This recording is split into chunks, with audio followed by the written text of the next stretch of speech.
Tomorrow? Questioned Barter, pulling in his legs and yawning. Why tomorrow? Have you forgotten tomorrow's Good Friday, Tom? Said Mary. And that reminds me, the girl went on, jumping up from the couch, that it's fully time I was getting back. Euphemia's been expecting me already for an hour and more. I told her I might be out for dinner, but if I don't get back soon, it'll be her bedtime, poor dear. The two men exchanged glances. Their looks said, as plain as any masculine look could say anything, when she's gone we'll have some more whiskey. And a real good talk about this affair of leaving the dye works. But Mary said, which of you is going to take me home? They both rose to their feet. All three were standing now in the center of the room.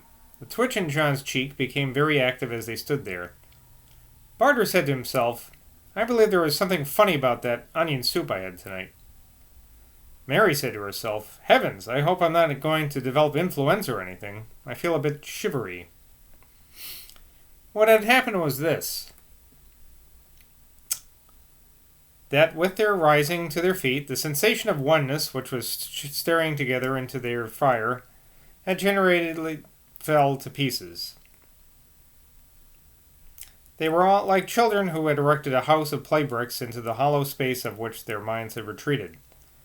They were like birds in a nest, warm and snug against each other, their individualities overlapping and interpenetrating, feathers and beaks all confused, till suddenly the nest was torn down and they were astray and agog and accursed, some of the boughs and some on the ground.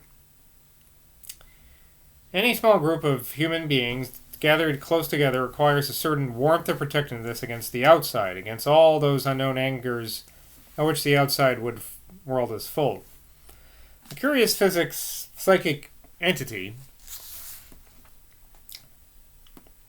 like a great fluffy, feathery hen breast, is evoked at such times, under which they separate beings crouched, into which they merge, beneath which they are fused.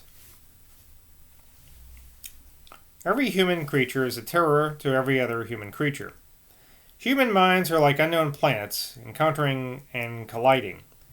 Every one of them contains jagged precipices, splintered rock peaks, ghastly crevices, smoldering volcanoes, scorched skins, scorching deserts, blistering sands, evil dungeons from behind whose barrel windows mad and terrible faces peer out.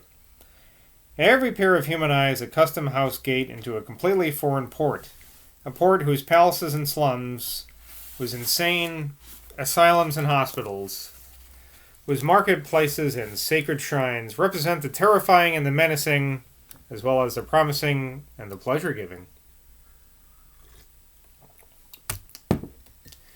But once any small group of persons has been together for any reasonable length of time, the official warden of these custom house gates are withdrawn.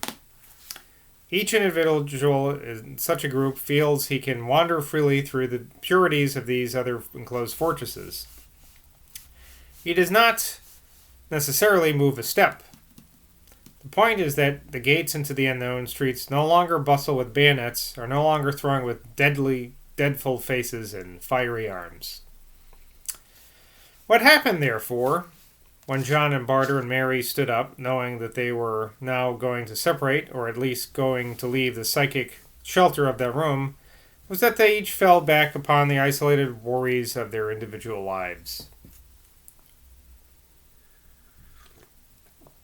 Thus it was that Tom, Barter, began to recognize that he had suffering from indigestion because of the onion soup of that miserable eating house. Thus it was that John Crow remembered the annoying fact that he had been constipated of late, and should have that very evening to do something drastic about it. Thus it was that Mary, as both the men helped her into her cloak, thought to herself, I believe I have caught a chill from that open window. Unable to shake off the selfless preoccupations, they all three went into the North Lode Street in a fretful, troubled mood. Hello, who's that? Murmured Barter as they caught sight of the figure of Sam Decker advancing along in front of them under the wall of King Edgar's lawn. They soon realized who it was, for Sam, hearing their footsteps, swung around and awaited their approach.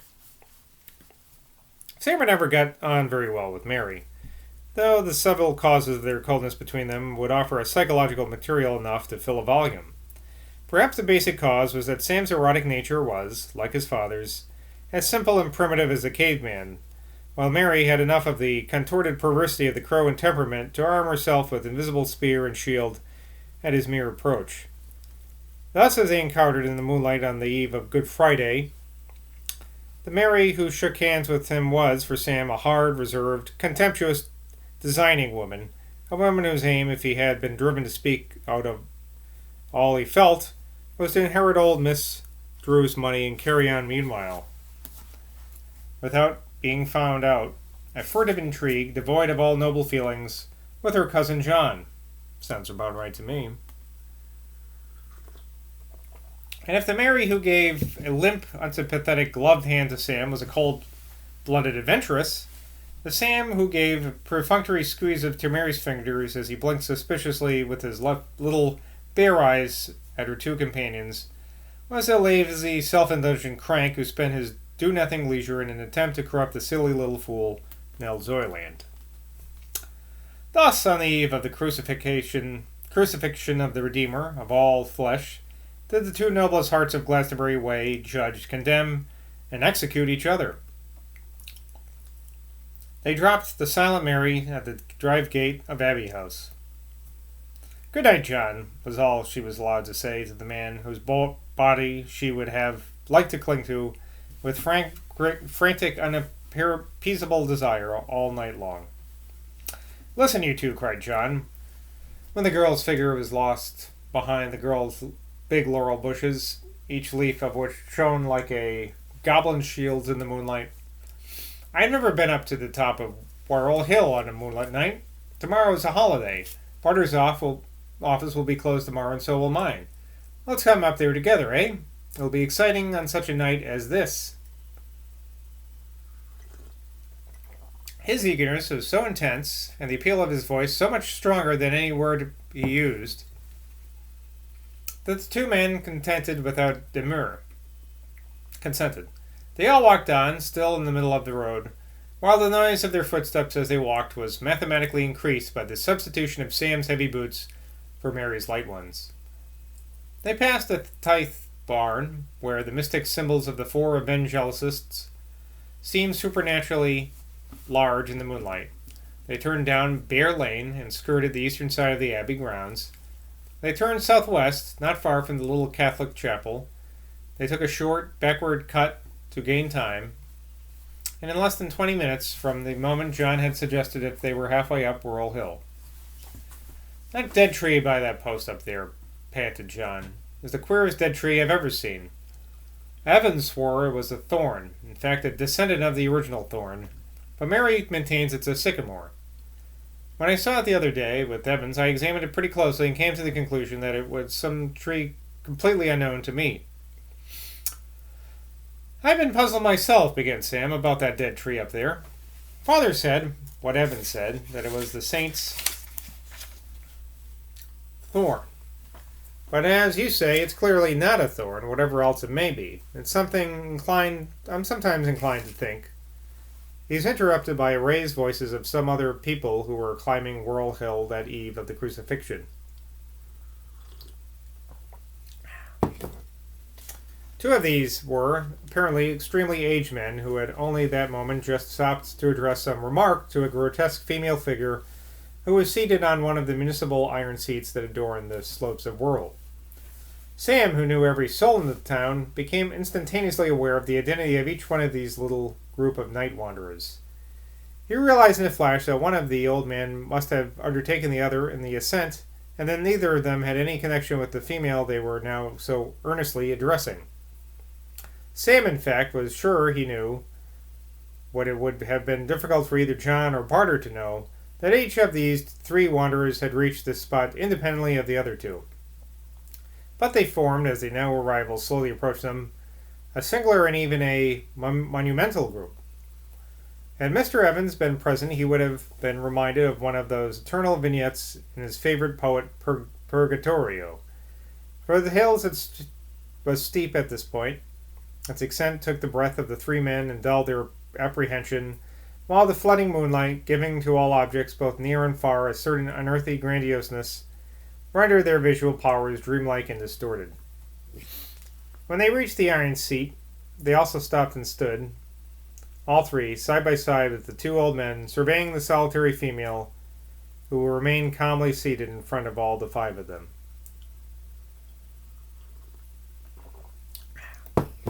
The same speed with which it had turned upon its axis, millions of years before the event occurred which gave to the memorial grail of Glastonbury its new and Christian significance, the old earth turned now, carrying with it Whirl Hill, like the hump of a great sacred dromedary, and upon Whirl Hill these five male bipeds, each with his staff of office decently concealed, each with a wooden walking stick, cut from the vegetable world, as an additional masculine prerogative, each with his orderly and irrationally working skull full of one single thought.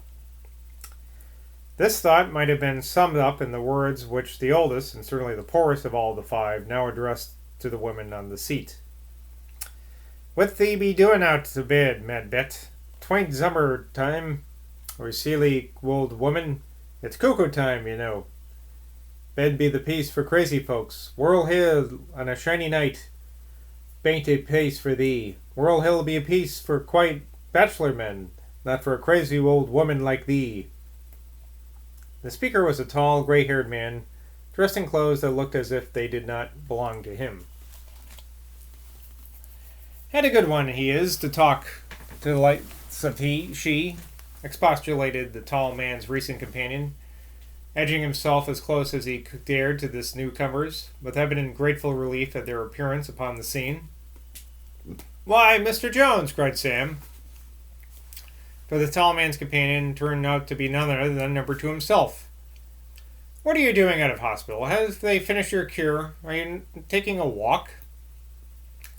Number two glanced uneasily at Mr. Barter, who he recognized with infallible instinct as the official one, the unbending one, the pillar of society in this little group. "I be going back, I be going back, I be going back," he mumbled. "Dorman be a friend of mine. I be going back." "What brought you out so far?" inquired Sam. "Can't sleep o' nights, Mr. Decker, and that's the truth. If that ain't one thing, 'tis another. 'Twere there winds and rains afore, and now 'tis the shining moon.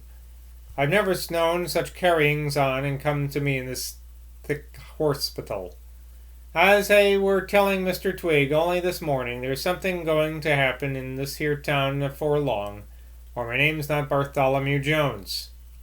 What's with ghosties coming out of this ruins on rainy nights and spirits coming out of they ruinings on shiny nights, that horspital ain't a place for a quiet tradesman like I be." "You ought to have climbed up a step place like this, Mr. Jones," expostulated Sam. Number two came close up to him and whispered in his ear. "He helped me. I durst have done it alone. I need he when I were a self-respecting tradesman his own self. Don't he go spreading no tales, Mr. Decker, about me and him. 'Tis ain't right, I know, for he to help a decent person, but I durnt have come so far with my poor innards and all if I hadn't met he. Don't you worry about it, me, Mr. Decker. He'll take me back where I came for a copper or two. He'll take me back for less than a sixpence and nothing said." And with that, wow, you know what page we're on now, friends? Or me, Patrick? You know what page we're on? We're on page 400. That's right, we're 400 pages into this monster of a book. And let's see, we have quite a lot to go. We've got more than, we're not halfway there. No, we're not halfway there. But we're getting there. We're almost halfway there. Well, not really. But we're getting there. I think I'll leave it at that on our 400th page of Glastonbury Romance. And until next time, I'll see you in Glastonbury. Cheers.